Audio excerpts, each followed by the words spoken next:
Thanks for joining us for this episode, and I want to let you know about an opportunity that we host every month as part of Church Advance. It's the Church Advance Hour of Encouragement. Now, this is something, again, that we do every month, and it's actually very often content that later gets featured on the podcast. So during this time, Brian's going to have a kind of a teaching session, and then he's going to open it up for discussion and questions, and then many times we close out the hour in prayer. And it really is an encouraging time for pastors and church leaders, and it's free for anyone who wants to join. And so I want to encourage you to have part in our next hour of encouragement. And if you want to learn more and get signed up, again, it's completely free. Just head over to briansams.com and get registered for the next Church Advance Hour of Encouragement. That's briansams.com. Well, thanks so much again for joining us for this episode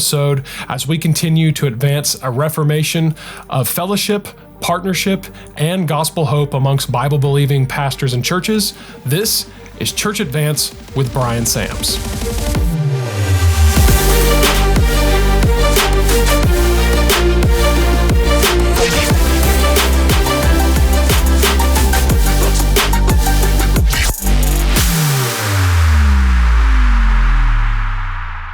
So to me, that kind of goes hand in hand a little bit with your next reason here, which is that it hinders authentic relationships. And of course, in the way of it, yes, it can be divisive, but I think what you might be meaning is authentic relations as far as offline relationships. Oh, absolutely. I mean, look, okay, let's say, Luke, it's your birthday, okay, and Facebook notifies me or whatever it's Luke's birthday. Okay, and I do what everybody else does, say happy birthday on your timeline, which my goodness, I used to get like hundreds of those on my birthday. Yeah.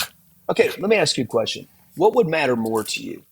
That I did that, or that I picked up the phone and called you on your birthday as my friend and said, man, hope you have a great year, been thinking about you, or to take it even more deep, somebody post about some very difficult thing that happened in their life. I remember several years ago, Jerry McLean, who's now a missionary out of our church, he posted something about his sister who committed suicide, unfortunately. And there was a lot of Facebook fodder on this, of course, as you can imagine. But I just remember God just made it clear to me I was to pick up the phone and call him. He wasn't a member of my church. I knew him. We're friends.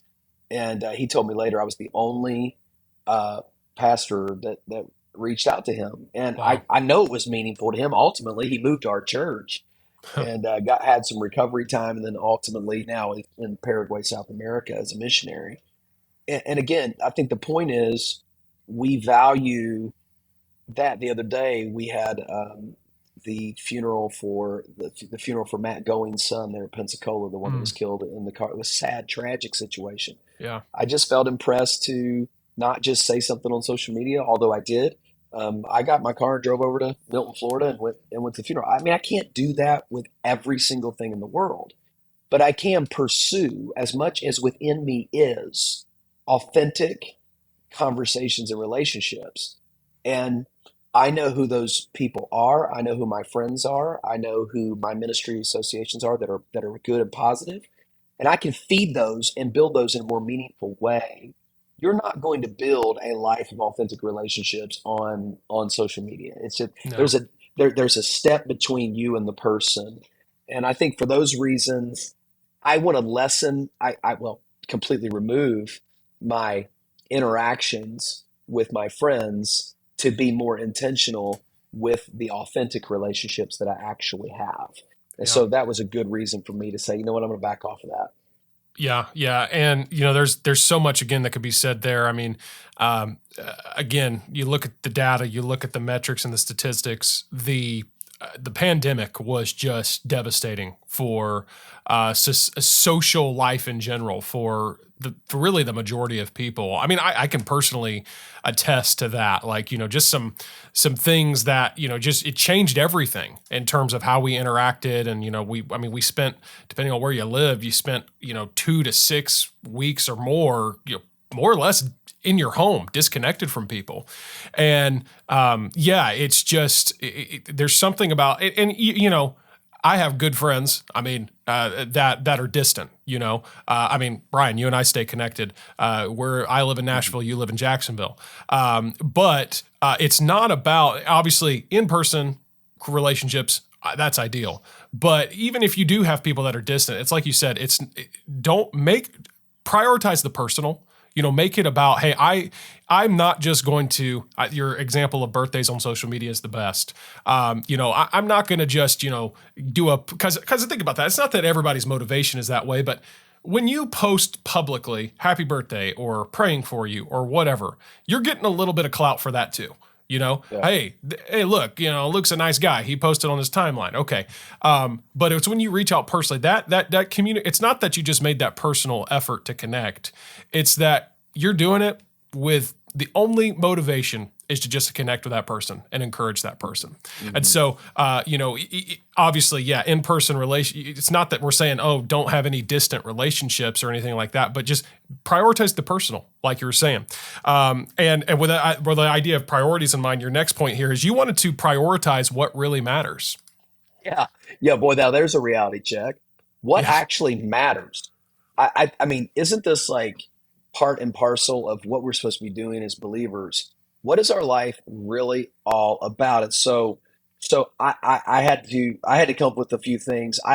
I felt like social media was laying outside of my missional strategy. I Mm, felt like it wasn't in tune with what I'm trying to accomplish. I'm not trying to build a following. I'm not mm, trying to build a platform. Although I was accused of that in the Twitter storm recently, that always makes me laugh. I had a guy one time, uh, because of my affiliation with the Southern Baptist Convention, he said, I think you're trying to build a platform. I'm like, are you kidding me, man? I walked away from a platform. I yeah. had a platform. I was very influential in the independent Baptist world at West Coast Baptist College and was on track to become leadership in that institution in a greater way. Hmm. Look, it was the largest Bible college at the time. And I think it's almost funny to me to think that that's the last thing in the world that I care about. Yet, in some weird way, social media almost kind of does draw you into that. How many followers I have? Hmm. Who's liking my stuff? How many people Yep. shared this? How many people signed up for this? All those kinds of things. So I had to say, what am I really here to do? So I wrote down for me. Now this it's probably slightly different for people, but I've got four very simple things that are driving me Mm, at this middle stage of my life. Number one, I'm trying to love my family. I absolutely am not loving my family through social media. It's just not happening. My family is irrelevant to my social media world. And I've got five kids, dude. I've been married for 20 years. Um, I need more time with my family. I need to focus more on my family. And I mm, can't do that when two plus hours of my day are being sapped away by something that just doesn't matter. And yeah. so, number two, I'm called to lead a church. I am a local church pastor in Jacksonville, Florida. We planted two churches this spring. We are growing exponentially. We've had about 70 members join our church over the last 12 months. Wow. We have baptized nearly every Sunday, added membership every Sunday for weeks. That's a big job, man. I mean, at the end of the Yeah. day, I'm a pastor, and I had to decide that my church was going to take more of a priority and care less about what's going on in the social world. Number three, I have a responsibility to influence students. I am a teacher. I still teach. And not only do I currently teach both master's and undergraduate students through a couple of colleges, I also have an ongoing teaching relationship, ministering relationship with literally hundreds of students that I have taught Mm, over the years. And I mean, for instance, next week, one of my former students is driving 8 hours down to Jacksonville to spend half a day with me, wanting to just want to spend some time talking. That's a mm, priority to me. He was under my influence. I taught him preaching. I taught him many other things. He wants to come and talk. I open up my phone lines and my email and my other forms of communication to those students as a priority. In other words, I'm going to give my college students, former and current, a priority over 1,000 or 5,000 knuckleheads that I may or may not even know. Yeah. And Yeah. so and finally, my fourth major priority right now is I want to minister to those who are wanting to learn ministry and philosophy from me. Um, it's not something that in fact, this very podcast, Luke, started as a desire to air conversations I was already having. Mm-hmm. Kind of like, okay, I've heard Carrie Schmidt and I talked a lot about this. We're spending hours talking about this anyways. Why not just open up the conversation? So when somebody now says, "Hey, what's your position on A, B, C, and D?" Oftentimes I'm just sending them a link to an episode that I've already Yeah. recorded. Yeah. So what am I saying? I'm saying there's people out there that are asking. I mean, I had tons of phone calls, emails, direct messages about me leaving social media. And so people want to know what's up. So, well, okay, here we go. Now we're talking about Here's it. what's up. And then on and on and on we go. So I want to help. I want to spend my time teaching, influencing, helping people who want it. And those people that follow the podcast, those people who are my students, those people who are reaching out to me personally for guidance, for help, for counsel, whatever it is. Well, I believe God's entrusted their care to me in some way, even if it's small. And so I feel like if I'm going to do all those four things, social media doesn't fit. It reminds me one time, uh, several years ago, before I ever went to West Coast to be a teacher, I was kind of mesmerized a little bit by John Getch, uh, Mm-hmm. in the sense of it I mean, he's obviously a great preacher, but predominantly was his unorthodox work ethic. Oh yeah. And I heard about it before I really knew him, and he was preaching at a camp one year that I was at. And I said, "Hey, do you got like 30 minutes of time?" And he said, "Sure." And I asked him a question, "How do you get all this stuff done?" And he basically started walking me through that. And then he said, "Let me give you one example." He said, "Physical exercise is a priority to me." Okay. He said, "So I got to fit that in, but I only can fit in entertainment that works with physical exercise." So he said, for instance, I don't play golf. I don't play golf because I don't have time to play golf because I think he was jogging at the time, or maybe he was riding his bike. I can't remember. He said, Yeah. I only have time to do one, so I can't do another. And I use that in my life as a thing where I don't play golf because I Hmm. fish. Now, golf and fishing are not physical exercise for me. They're recreation, fun. Yeah. Everybody needs fun. Everybody needs a hobby, something they love to do. Well, I love to fish. I love to fish more than I love to play golf, and I can't do both. So I fish. Um, I don't play a lot of sports anymore, but I work out at the gym. I don't have time. So I focus in on one thing, and that's what I do. Hmm. Same thing's true of social media. I can't justify um, the things that I need to do with the amount of time I was given to something that really just doesn't fit in the need to do category. Yeah. Yeah. Well, and really, a lot of what you're saying here, because, the more we discuss it, the more it's becoming evident that a lot of your reason for disconnecting from social and getting off the social platforms is because you want to focus on being maybe the way to put it is a creator rather than a consumer. Mhm. Because, it's like you're saying for you, yeah, you just don't want to be tempted to get distracted, to get obsessed, to go in and, the endless scroll, the engagement. All of that is an example of what most people are doing in social media and with media in general. They're consuming. And you, Brian, are like you said, you're a pastor, a teacher, a mentor, to a lot of people, and so in that way you're a content creator, and there are and so what I'm hearing is you want to be able to create more content and influence more people rather than getting distracted by just consuming it. Now, we need to consume. We need to consume healthy content. Obviously, you Mhm. got to consume if you're going to be a pastor and you're going to preach. You've got to consume the scriptures. You've got to consume Mhm. some good reading and some things to develop your, maybe your skills in preaching or leadership or whatever it may be.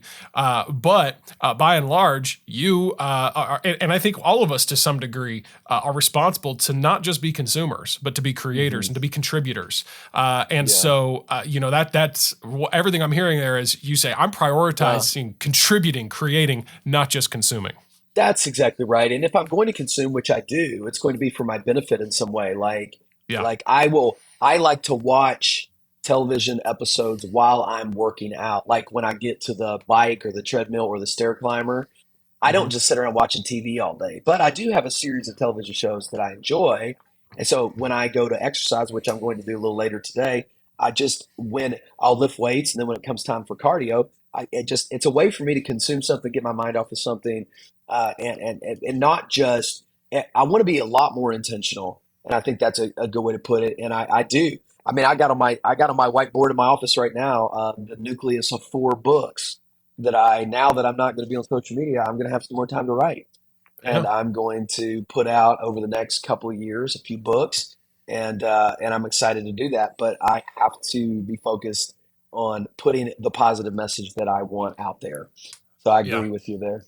Yeah, absolutely. Well, next you have here is that, again, I think a lot of this has been maybe touched on to some degree already, but it does not allow for context to be established. Yeah, that's a simple. We don't need to park here long. Bottom line, you can say, you can snip, you can clip, you can sound bite with no context Yeah. whatsoever, and just throw little tight blurbs out there that may or may not be true, may or not. And if you don't have time to establish context, it's not worth saying.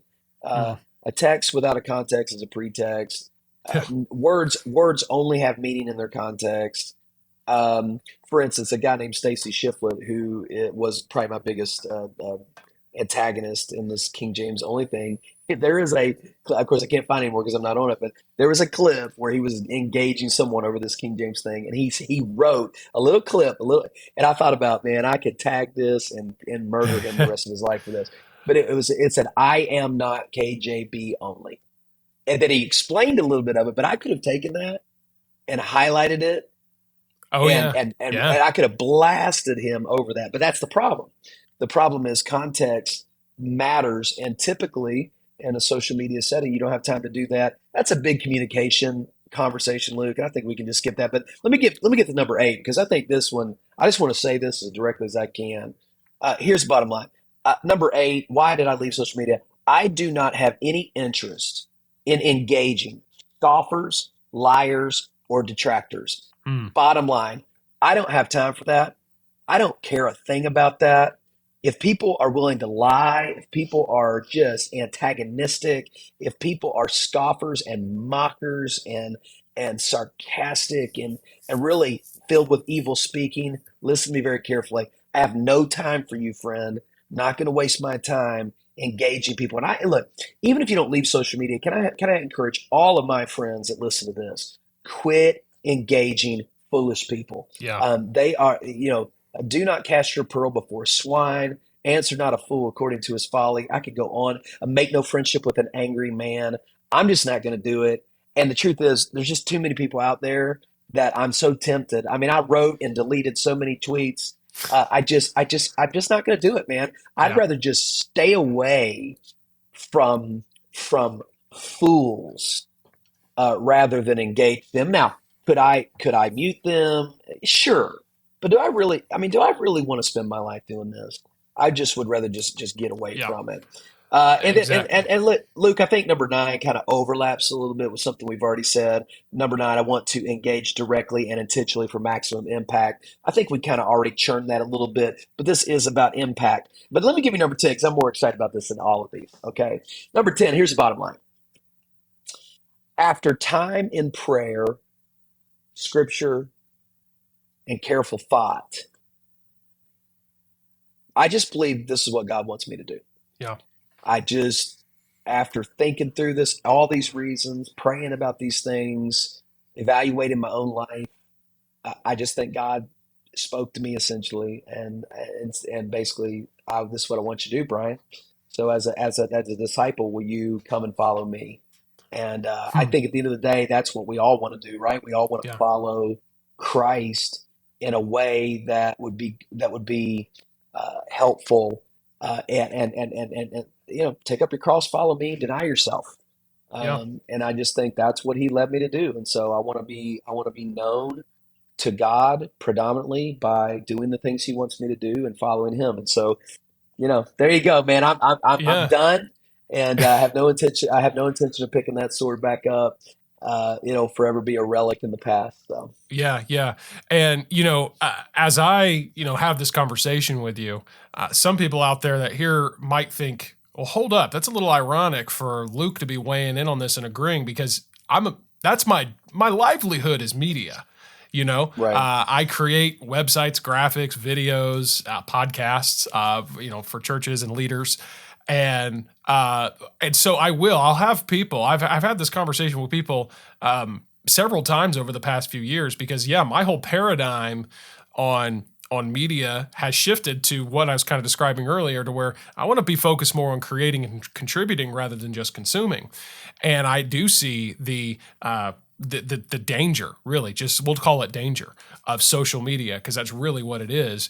And people are like, but you're a media guy, whatever. And here's the truth. It can be an interesting conversation to try to reconcile. On the one hand, we have these tools and we want to use them to propagate the gospel and the good news and truth. But on the other hand, if those are going to do more, and sadly, this is the truth for most people, I believe, it does more to distract from it than to actually, it hurts more than it hinders. And so, or helps more or hinders more than it helps. I should put it that way. And so people, I got a little tongue tied there, but I'm just saying, like, even for someone like me, I encourage you and I encourage people over again. And so just to make it very practical, like I said, I'll post links to stuff I've done in the past about it, but here's the practical step I always encourage someone to do. Maybe completely, because Brian, you've taken an extreme position, or for your own self personally. You've made a really big, that's big. Most people won't do that. I won't do that. I'm not going to do that. It's not for me personally, but I would encourage people to do this. What app let's think of the social media platforms that you're on. Maybe it's Twitter, Instagram, TikTok, Facebook, whatever it is, find that app on your phone and delete it. That's not saying get rid of your social account. Simply delete the app from your phone. Here's why. Because first of all, you can still access it from your computer, from maybe your iPad, or even through the web browser on your phone. But not having the app, that's why anytime you go to a website, what is it? The banner pops down on the top. Hey, install the app. Because they know if you install the app, you'll spend more time interacting with their platform. Get rid of the app. Just pick one. And then the other thing I challenge people to do, just practically, turn off notifications. Go into the settings, get rid of notifications. If you want to keep social media, that's fine, but you don't need to be notified every time somebody likes or comments or whatever. Turn them off. You don't need notifications. And you could say the same thing. You could broaden the conversation to even talking about your work email. Get rid of your notifications for your work email. You don't need these distractions. You don't need to spend so much time on a screen. So that's my little soapbox of just some practical things that you could do. But I think this conversation in general. Let me give one more practical thing, because I tried to do some of this. I'm just not successful at it. Probably the fact is I had to just get rid of it because I'm probably not good at being moderate. So one thing you could do if you're disciplined is actually schedule a time each day for social media interaction and commit to it.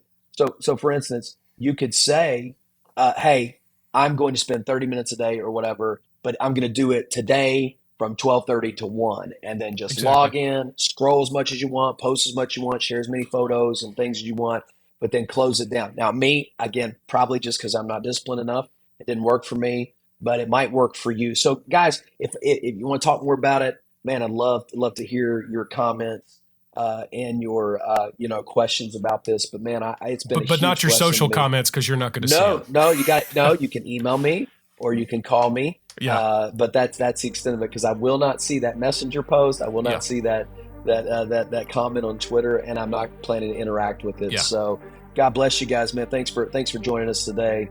And we'll look forward to our next conversation on life, ministry, and leadership here. And have a great day. It was great to have you join us for this episode. And if you want to make sure that you don't miss any upcoming content, you're going to want to make sure that you're subscribed to our YouTube channel and that you follow us on Apple Podcasts, Spotify, and wherever you listen to podcasts. And if you enjoy this content, then please don't hesitate to leave us that 5-star review, and then also tell other church leaders and pastors about this podcast. We would really appreciate you helping us spread the word. This podcast is hosted by Brian Sams. It's produced by myself, Luke Clayton, and my team at mustincrease.com. We really look forward to having you join us in the next episode as we continue to advance a reformation, a fellowship, partnership, and gospel hope amongst Bible-believing pastors and churches right here on Church Advance with Brian Sams.